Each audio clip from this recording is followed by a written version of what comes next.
Welcome, welcome, welcome to Transformation of a Nation. I am yours truly, Dr. Rhonda Travitt.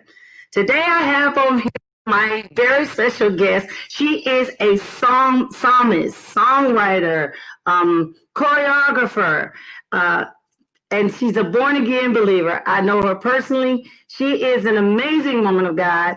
Honored to have her on our show today. I'm going to get right into it. Many of you have heard some of her songs, and her video held today, and there's been so many comments, so much feedback. Hit your share button. I'm interviewing my spiritual daughter, Miss Quianna Crute. Come on, y'all. Hit your share button. Welcome, welcome, welcome, Quianna. How are you? Oh man, you know what? I'm all right. I'm pressing, just like everybody else during this pandemic, pressing my way. Staying. Okay. Tell me, how have you been during the pandemic? How's everything been with you? The pandemic for me, it's been up and down. Like my emotions in the beginning were kind of high. You know, the fear hit everybody. It was a lot. In the midst of it, God was able to kind of calm me. And then when the protests happened, I hit another emotional, you know what I'm saying, just kind of turmoil. And then thank God for restoring the years of ministries. Got to tag it. Thank God for you, Mama. The messages and everything, God was able to calm me back down.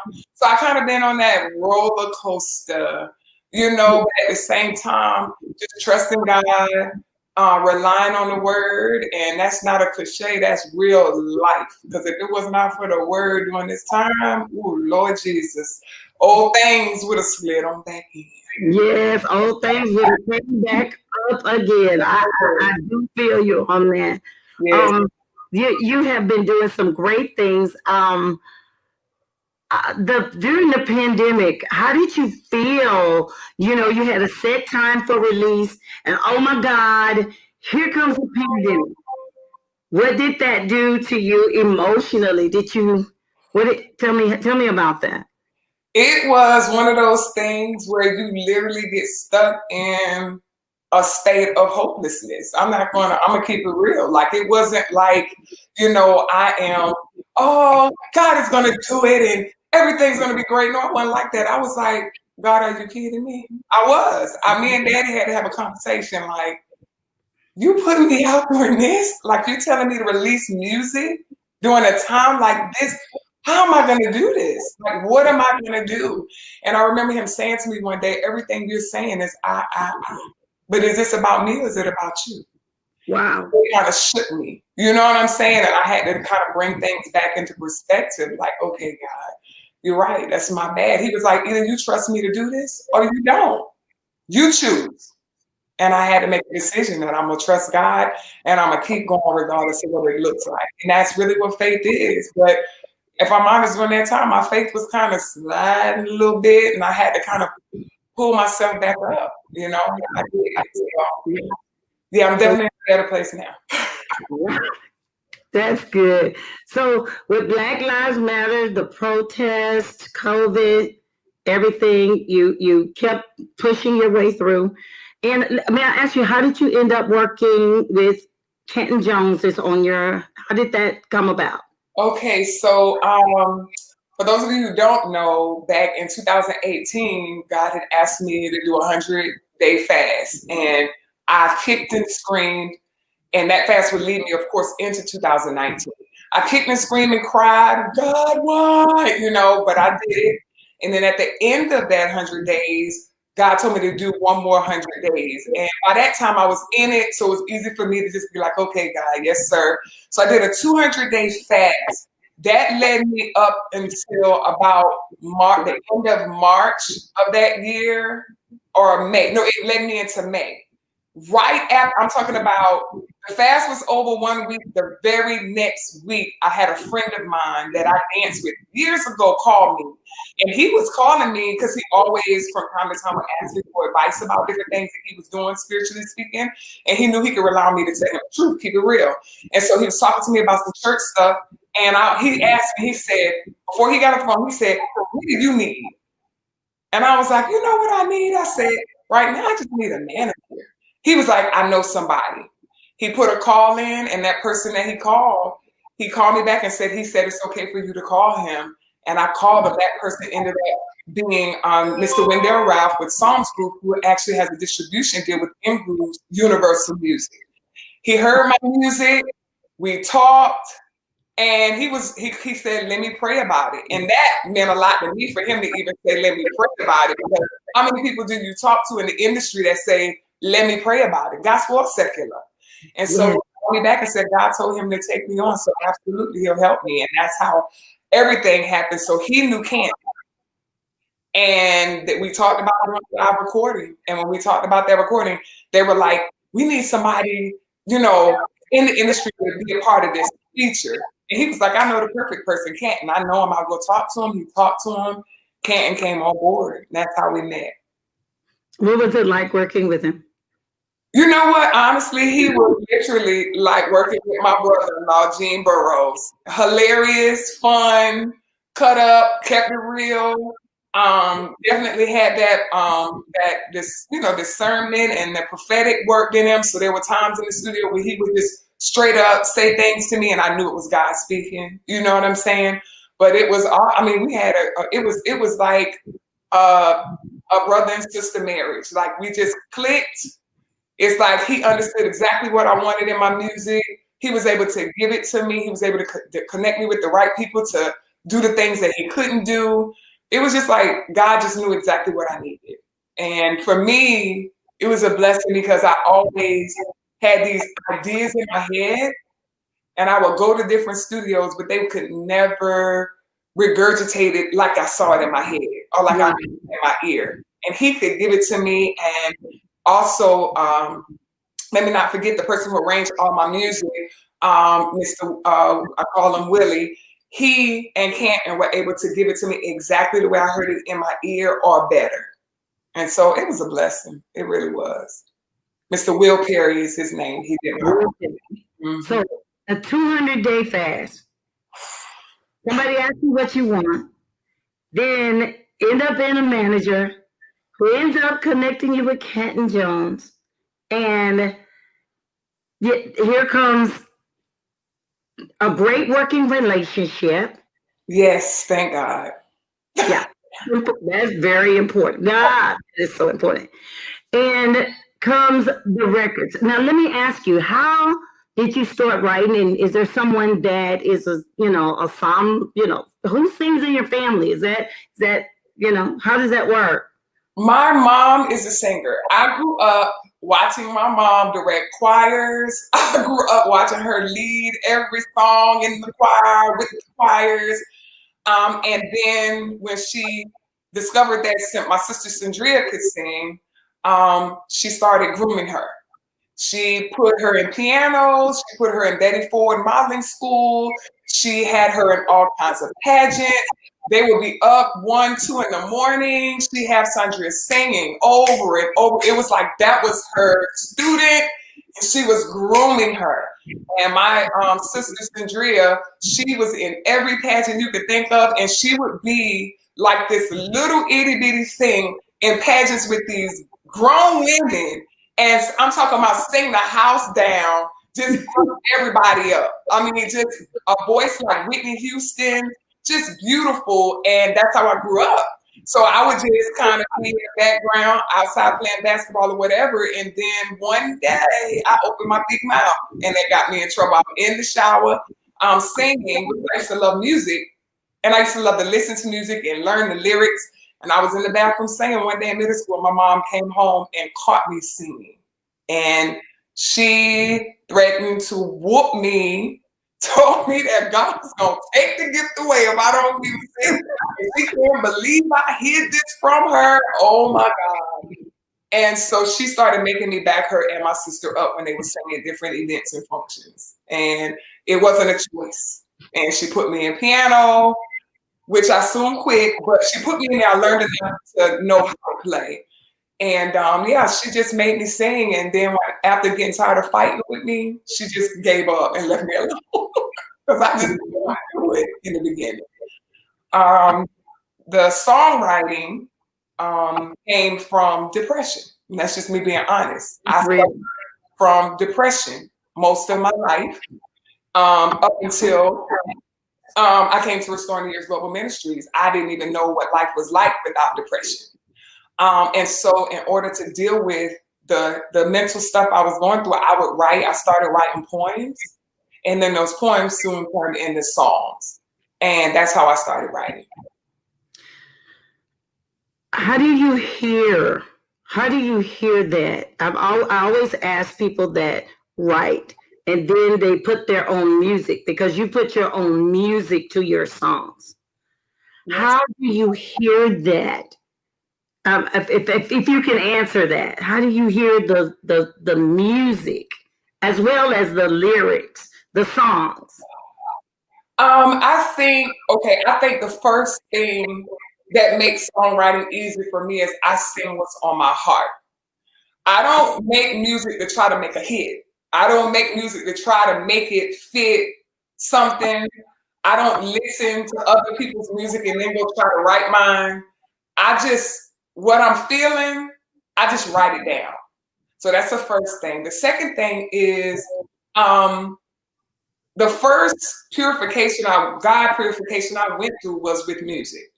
I was 28 years old, and God dealt with me. I watched a series of videos about music, and God told me to throw everything I had out. So I threw all my CDs away. I had a huge CD collection, tapes, everything, downloads, and God told me to throw everything away. And He told me that if I want my music to be pure, that I had to purify so that my music wouldn't be contaminated. And I'm gonna be honest with you, after I did that, that's when that whole being asleep and God give me a song, I wake up out of a sleep with a full song. Or I could be riding down the street and I'll get a whole melody in my head, and I'll just put my recorder up and hum the melody. And then I'll come home and I can sit down and I can write to it. Sometimes I could be playing on the piano, and God will it'll be like chords are ringing in my head, and I'll hit a chord, and then it'll be like the Spirit said, go down one. Like, I know the other week, I was hitting a chord, and I was like, ooh. And then I heard the Spirit say, go down one. And I went down, and I was like, ooh. And I just kept going back and forth between those two. Then when I came back the next week, I heard the Spirit say, walk it down. When I walked down, I found the next chord. As soon as I put those together, God gave me lyrics. So it's not like most of the time, it's not like I am sitting writing something. God will either wake me up or He'll speak it to me, but it always is something that's on my heart. Does that make sense? And then the rest of it, of course, it'll come during prophetic worship. So I'll be singing a song in praise and worship, and the lyrics will drop. Or Minister Sandra will say, like Sunday, she said, it was 5 minutes of time for you guys to start prayer. And Sandra said, we didn't have a blood song. And I said, okay. And I sat in the chair and said, Isaac, just keep playing. And God just gave me lyrics. And so I started the service out with a blood song He had just given me 10 minutes ago. Wow. So that's kind of how He deals with me. The song Anthem, I had written. God gave me the verse in the studio. He just popped it on me, boom, and we recorded it that day. But the verses, I was writing them on my way home, just writing on my own. 3 a.m. that next morning, God woke me up and told me to come downstairs in the music room, and He gave me the verse. I had to throw away everything I've written. Wow. So that's kind of how mine's. I can't speak for anybody else. Pastor Nick wants to come in and interview you as well. So we are so proud of you. Okay. So 1 second. One second. Yes. Okay. 1 second. Hey, Pop.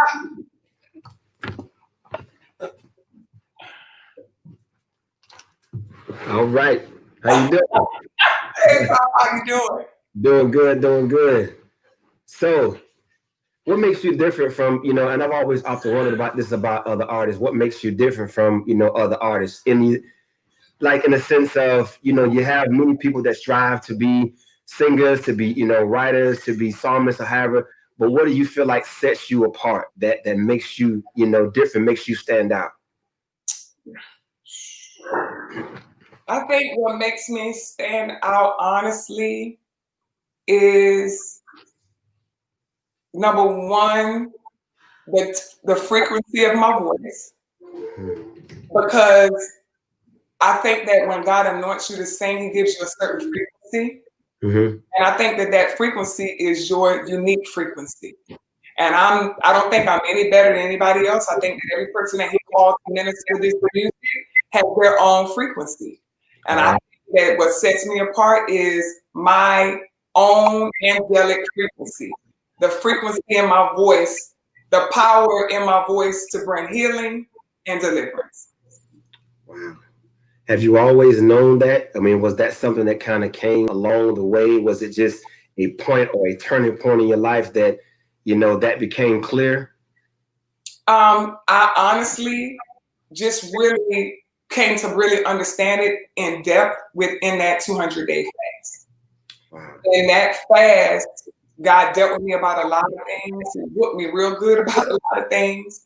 And one of the things that he got on me about is that hatred that I had for years of my voice. And a lot of people don't know that I hated my voice for years. I hated the sound of it. I didn't even want to hear it played back to me. I would cringe. Wow. Because I always, unfortunately, coveted the clear sounding voice. Mm-hmm. I thought that was a great voice, and I wanted my voice to be clear. I wanted my voice to have that clear sound, Mm-hmm. and it never would. And it always had a jagged, rugged sound and deep. And I just always thought I always used to call myself, I don't know if y'all remember the Atari with the Frogger. Yeah. I sound like Frogger. And so I hated my voice. And God dealt with me about that. And he scolded me and he said, if you hate your voice, that means you hate what I gave you.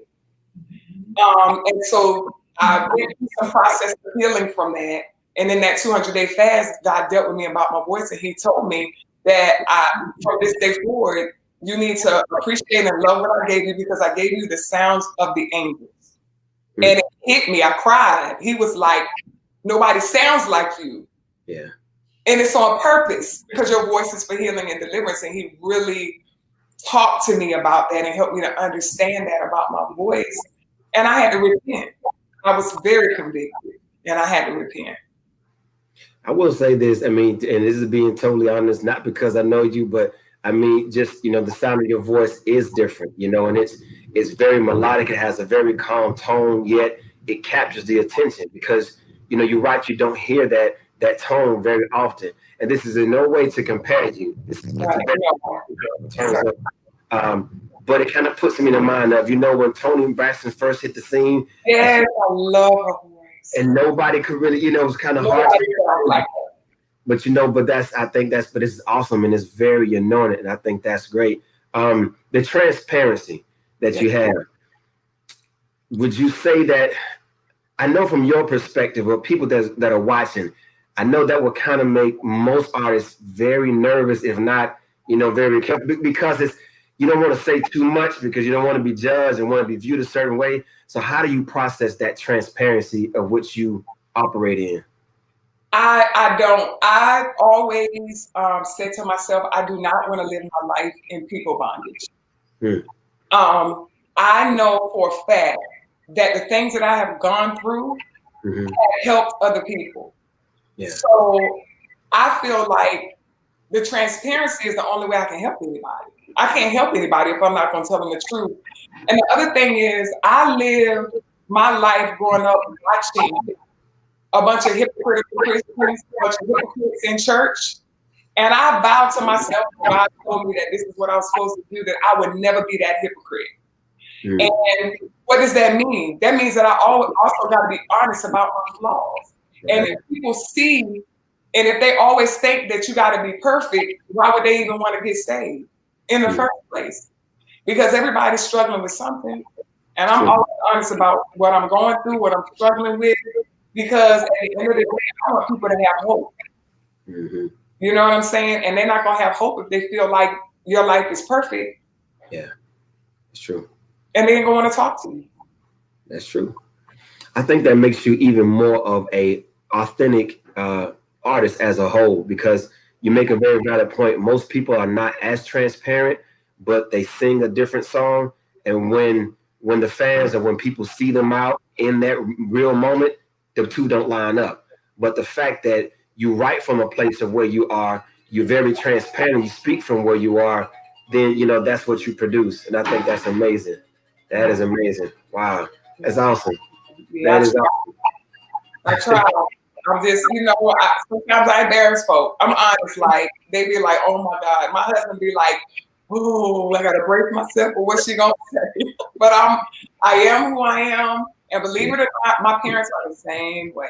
Like, I just come from a family of, they real. Like, we are the definition of 100. Like, Yeah. we say whatever. It's right, wrong, and indifferent. And you have to be all right with what comes with that. And I've had to be all right with that. Have I had lonely days? Yup. Have I been abandoned because of my mouth? Yup. Have I probably hurt some people? Yup. But at the end of the day, I'm honest. If you come to me and say you hurt me, I'm always like, that's my bad. That wasn't my intention. I'm not a malicious person. But I am who I am. I say, and I believe in the report of the Lord. Like, I believe in God, and I'm going to stand for that. And I don't have no room for compromise. So a part of that is being transparent. It's all right. This may be a little, very, very edgy question I'm about to ask you next. Okay.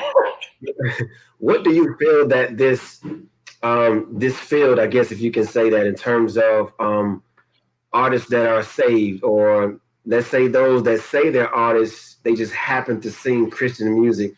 What would you say that the thing that's lacking the most in that particular genre of music?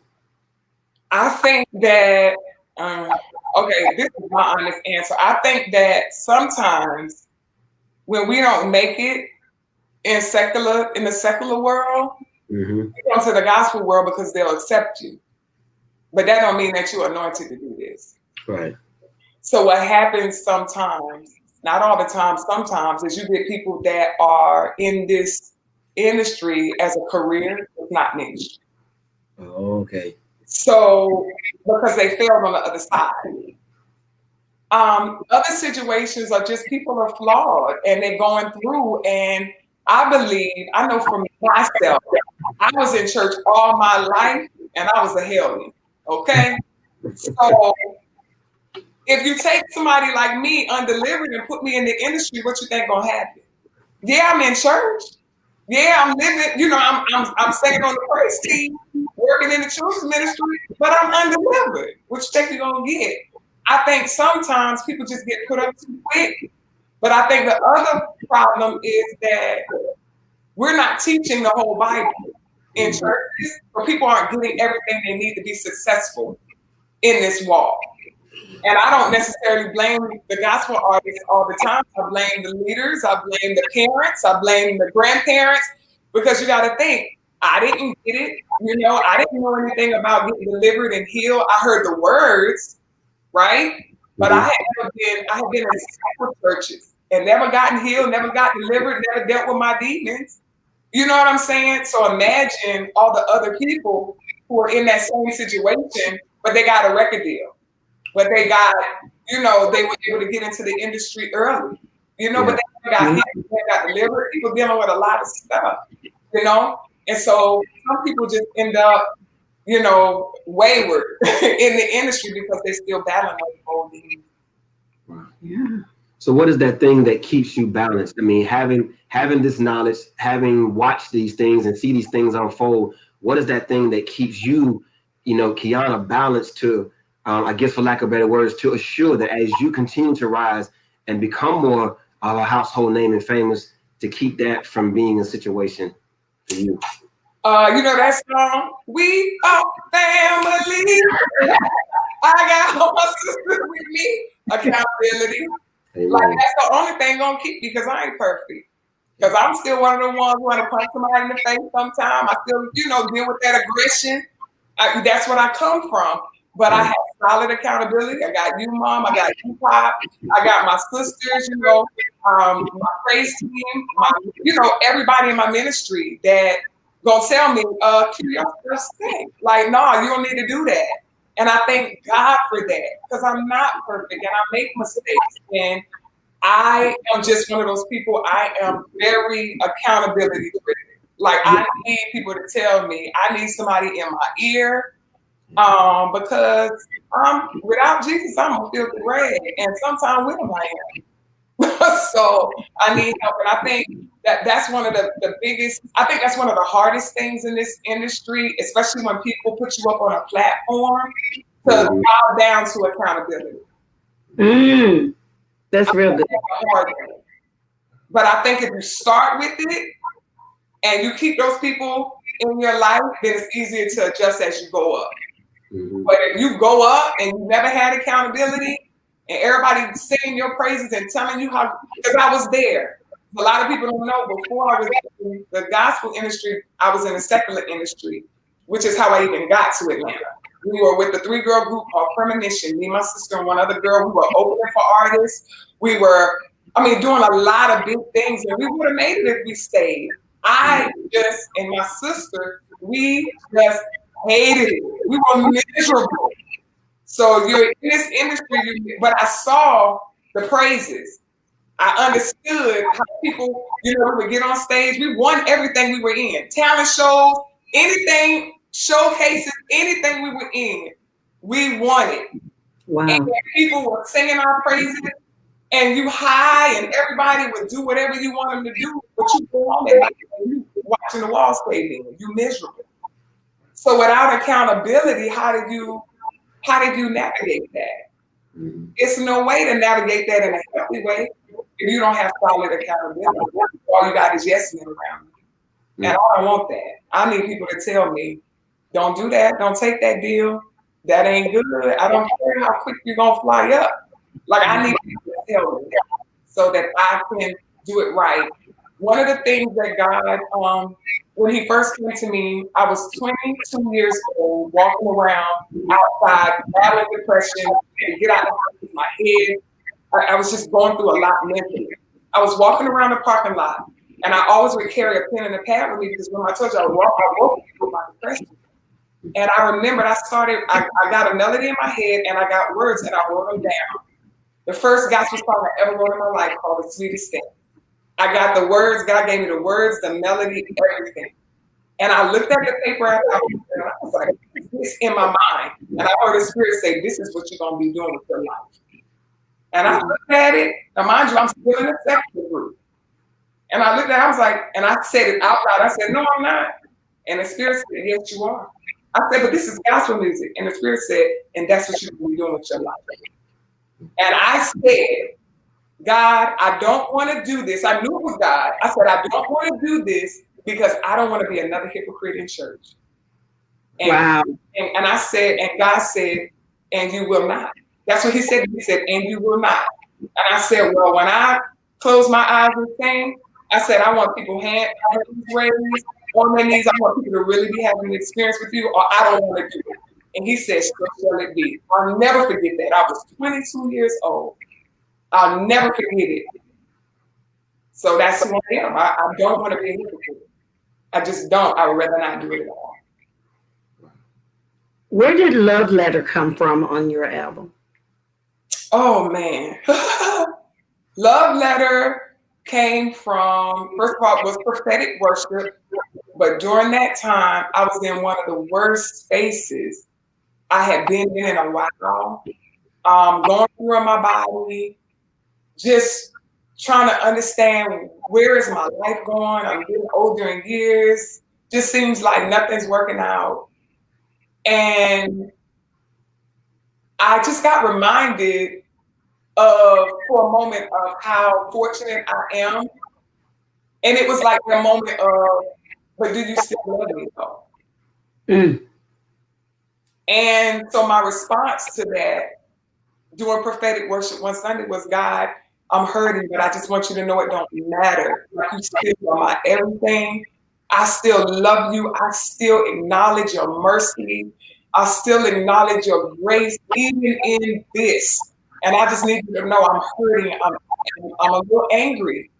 and I'm hurting, but I need you to know that it don't matter. I just love you and I'm not going nowhere. And that's where that song came from. And it actually was birthed at my church doing praise and worship. It was one of those days where I came to church and I wanted to say, I don't even think I should sing today because I ain't in the right space. I had to sing anyway. It was one of them days. And it came out and I gave me the lyric and I just started singing it. And when I got home, he just gave me the rest. Like, it was just like, boom, it wasn't even a thought. So God just gave it to me. You see us here, we're like two proud parents because it wouldn't be right for me to do the interview without Pastor because we watched your journey and just so proud of you, and you are accountable and you do ask questions and you're humble enough. You're not, you ask questions, but why, but this, but you listen to wise counsel. Yes. And that's what makes pastoring people honor, is when they listen to wise counsel. And that's one thing I can say, we both can say, and accountability. You're very much an example of that. Amen. I'm just grateful because Lord knows restoring the years came into my life in the nick of time. Okay. In the nick of time. So I'm just grateful because I remember what I was going through when I met you. I was so like, I honestly, I was probably at the place where it was time for me to admit myself to a clinic. Like, it was that bad. And me and my husband were going through the worst part of our marriage. We were separated, living in the same house, already divided the furniture, already had an apartment waiting for me that was going to be cleaned out in the next couple weeks. Like, it was one of those, like, it was just the roughest time of my life. And I came and I met you, and I never forget Mother Rose, who could see through muddy water. And I just remember the day that you prayed over me. And that was the first day that I could sleep. I had insomnia real bad because of the depression. And I was the first day that I slept through a full night. I'll never forget it. It was like somebody had lifted 20,000 pounds off of my back. And it was the last day that I saw the walls closing in on me, literally. I don't know. I know some people, depressed people, they don't think it's a big deal, but the different ebbs and flows of that, you will never understand unless you go through it, literally seeing walls going like this, you laying in everything all day. People don't even understand. And I remember, excuse me, I'm getting emotional, but it's okay. I remember when God stripped the basketball from me, and I remember sitting in my room one day and I was writing, and my poem was entitled, "I Feel Like I'm Living Just to Die." And I'll never forget that. And so when I came into this ministry and I got delivered and I started seeing a light at the end of the tunnel, it was everything for me. Because there were a lot of days where I felt like I wasn't going to make it. And the sickness that I was dealing with in my body was a big part of that, being in pain all the time. And I just didn't understand why I kept having to be tormented and tortured. But I remember, slowly but surely as I was going through deliverance in y'all ministry, I was able to come off all my pain pills. And I remember, because I was dealing with the issue of blood, I remember the blood flow drying up and, 14 days turning into 7 days turning into 5, I just remember my life just slowly getting back on track, my body being healed, coming off all my medications. I always say people just don't know what you had to go through, to get to this place. The pain, the torment, but God, so when I wrote Love Letter, it was like, God, I'm going through, but I already started a business, so I'm going to keep pressing my way. And I know you love me, and I love you too. That's just where I was. My God.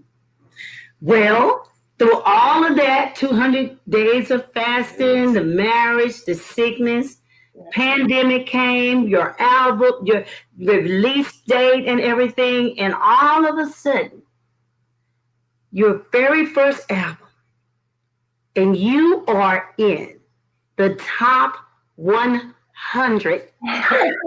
You are in the top 100 on your first album. You didn't have all the publicity, the commercialing as we would normally have, what most artists have, because of the pandemic.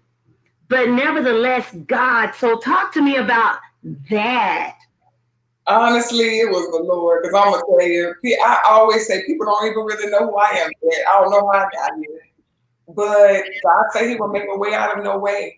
And my radio promoter, she's working hard, and she just keeps telling me, be patient with her. She helps her, my manager, they kind of help me understand how the industry works. And I was able to really understand it as I was explained to about, how they pay them and different things like that. And I just told them, I'm just going to go with God. Like, I'm going to do it God's way. Like, I'm not going to pay God to do this. If God can't do it, it ain't going to be done.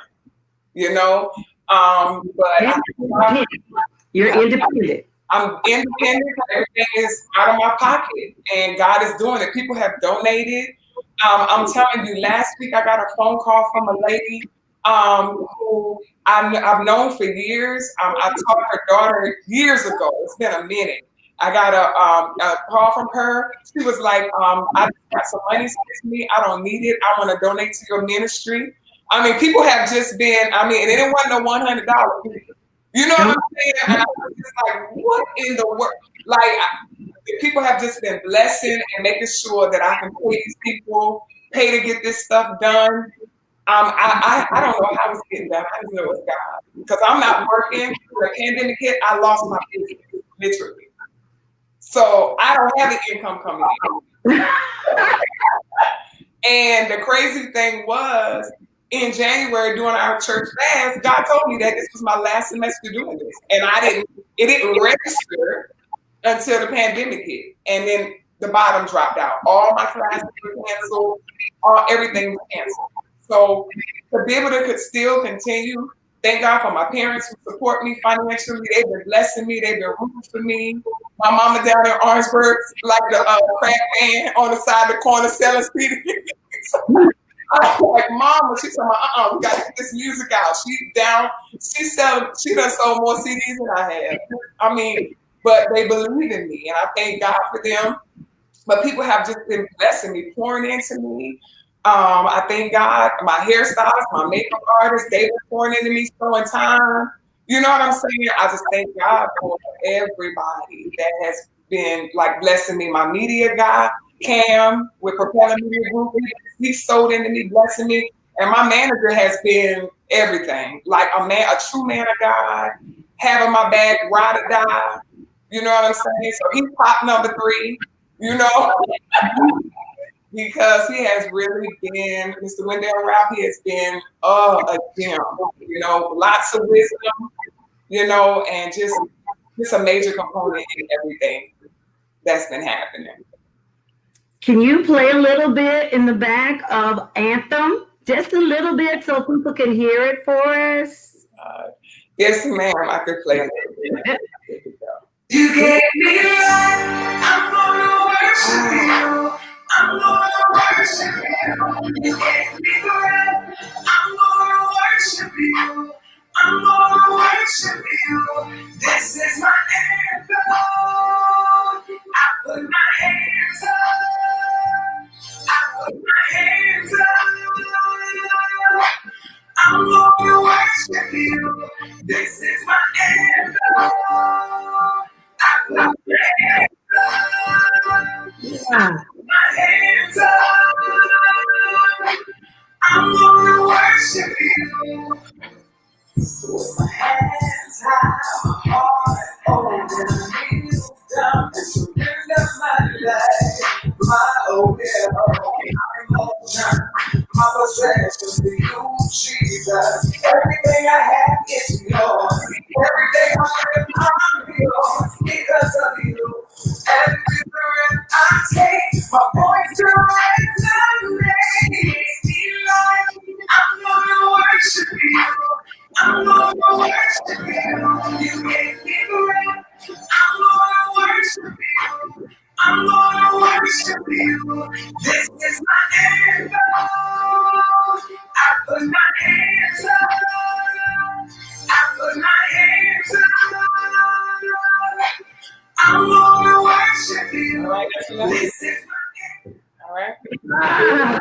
song. It's already just like you can hear it on the radio. It's like you just sing it. It just comes right off. Like it's natural.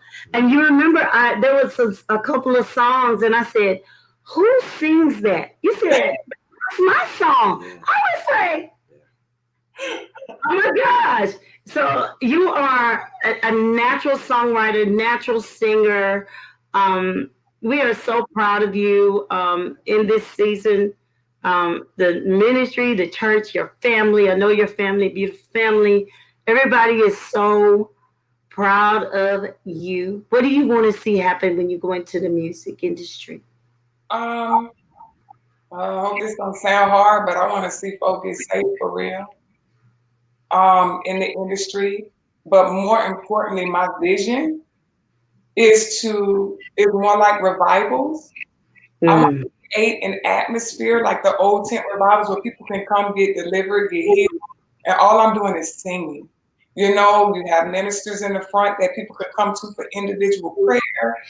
I want it to be like a hospital, and all I do is sing. It's all I do. Sing. People come up, lay at the altar. People had a hard day at work. They know they're going to get something that night. You know what I'm saying? They can just come in, just lay on the altar, and all I'm doing is singing. And there'll just be ministers available if somebody needs personal attention. You know, if God give me a word, I speak that in the middle of a song. But for the most part, I just want to create an environment for people to come and get healed and delivered. That's my goal. So you have it all. You're a songwriter, choreographer. So you're dancing. So there's a whole ministry. I'm not going to call it a show. There's a whole ministry that people get when they come and see you worship, because you do worship. You worship in dance and in song. Talk about the dance part. Oh, okay. Well, the dance part I've been doing since I was the child at the family reunion. They'd be like, "Go get Quianna. She can dance. She can do all the dances." You know, I was a little kid. They'd be like, "Go Q." Well, they used to call me Key. Go, my great grandma Key. Go Key. Go Key. So I was that child growing up, and even in school, I was that person that people would come to and be like, "You saw the next that video? Can you do that dance? Show us that dance." So I always knew I could dance, but I never got the opportunity to do like everybody else, go to Juilliard or I never took ballet classes or, you know, growing up as a child, as a very young baby, my mom had us in ballet, like real young. I might have been 5, then she pulled us out. So I never had that ongoing formal training. I don't have a degree, nothing, but I could just go and dance. I just always could just dance. And one day, I decided to go and see how I measure up, right, against people in the industry. So I did a showcase with a very popular dancer, choreographer named Fatima, and I did one, it was a workshop, and I did one with another guy named Devon Stevens. And I just wanted to see, you know, if I even, you know, because you just don't know, before I start teaching people how to dance, because I wanted to start teaching people how to dance. I wanted to see if I was qualified because I never had anything formal. I went, and the one with one of the artists was actually for a tour. And so I went, and he was getting like 15 people to go on a tour. It was a B2K tour. I don't know if I'm dating myself, but I don't know if it was a B2K. So it was like a B2K tour. It was a Sprite tour with Ja Rule, some different people. Wait a minute, I'm mixing. No, that was a different opportunity. I'm sorry. No, this was a tour with people like Puffins people. So it was like Usher and people like that. I'm mixing. I'm sorry. So anyway, with that, so they auditioned. It was hundreds of people. And out of them hundreds of people, I got chosen. And so when I got up to the front, I was surprised because I didn't plan on going before. I didn't believe the people that they were supporting. It was like Usher, it was Jay-Z, it was Jay-Z, it was those people. And so when I got up to the front, when they were asking for your name and stuff, and they were saying, you got selected, you're one of the 15, I said, well, who's on the tour? And when they told me who it was, I was like, well, I'm sorry, I can't support that. They were like, you can't support it. You just did a full audition. I said, well, I understand that. I said, but I don't believe in the people who are on the tour, so I can't support it. And I walked away. So I realized that day that I had something to offer. So I started teaching some adults that I knew some dancing, and started kind of trying to put together a dance crew, because I always wanted to be a part of like just a crew of people who just dance. And I just started teaching from there, but I didn't have anything formal. I just did it. How important do you think of a difference that has made in your life to have what I call the gift of knowing when to walk away? And I say that because you have so many artists that are so driven and trying to make it to where anything that presents itself, they'll jump on it. They'll quickly bend their morals, their standards, because they just want success and they're tired of waiting. So, you know, like how do you speak to that? Like how important? Not just artists, yes. Yeah. All right, I can't answer that question without telling a little story. I'll try to be quick. Me and my sister, when we were in the group, the secular group, we were connected with some people who also manage Boys to Men. So we wanted them to manage us as well. And so they said, well, if you want to audition, I'm going to send you some tickets to the next concert in your area. They'll be down there. And you go and you audition for my boys, because they were managing Boys to Men at the time. And if they like you, then I'll consider managing you. So we went, we had front row tickets. Afterwards, we went, we met Boys to Men, we sung, and then they invited us to a basketball game that they were playing at a school they were opening up for them after the concert. They were real nice guys. We went. Well, in that transition, I saw two girls that went to high school with me that had a group that had been working on getting in the industry for the longest. And they had, you know, a little music out, and they could sing. And I saw them, and I saw Mike of Boys to Men have a short interaction with them. It was very brief. It wasn't nothing. And so when we got to the gym, I was sitting there talking to Mike of Boys to Men, and I asked him, I said, those two girls that you were talking to, like, who are they? And you know what he said to me? He said, they groupies. He said, all they do is hop from place to place, trying to get ahead, you know, basically using their bodies. And when he said that to me, he stuck with me. And I was like, wow. Now, I grew up with these girls. I knew exactly who they were. I didn't let them know I knew who they were. But in my mind, I said to myself, I don't never want to look like that. I don't never want to be seen like that. I'm not ever going to be on nobody like that. And so for me, standing was it was the only option. Because as we began to navigate that secular industry before we quit, we saw that over and over again, that if you didn't stand for women in the industry, they were going to pimp you and throw you away. And I said to myself from that day, like, I'm going to stand. If I don't believe in it, I'm not doing it.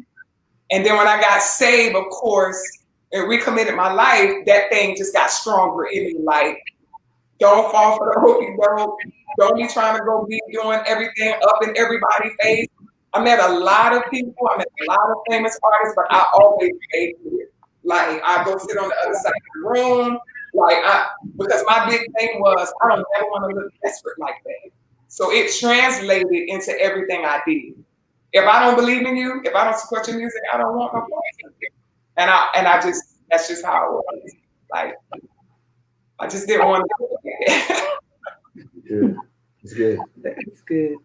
Well, is there anything that you'd like to say before we finish this interview? I would like to say to you, I had to walk away. I just threw Pastor under the bus. I'm just telling everybody.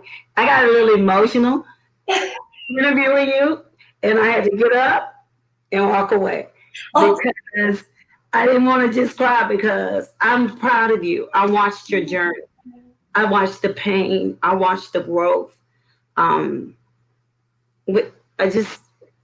Everything that you went through, your pastors kind of go on that ride with you. Yes. And so just to see you here looking the way that you look tonight, Oh, Remembering the pain, the depression, the hurt, the broken places. We want to say we're proud of you. I'm very proud of you. Very proud. And thank you. Thank you for being one that can listen. And so there's nothing but success. I think next year, this time, I've already said we will be celebrating your Stella amen. I received that. unapologetically, because when you know you work hard for something, God will, we can't beat his giving. So, and I pray that you'll always have those morals. That is my prayer. Always have those morals and those standards. And there's nothing that God cannot and will not do. So talk to us and tell us what you want people to know about you as we get ready to close.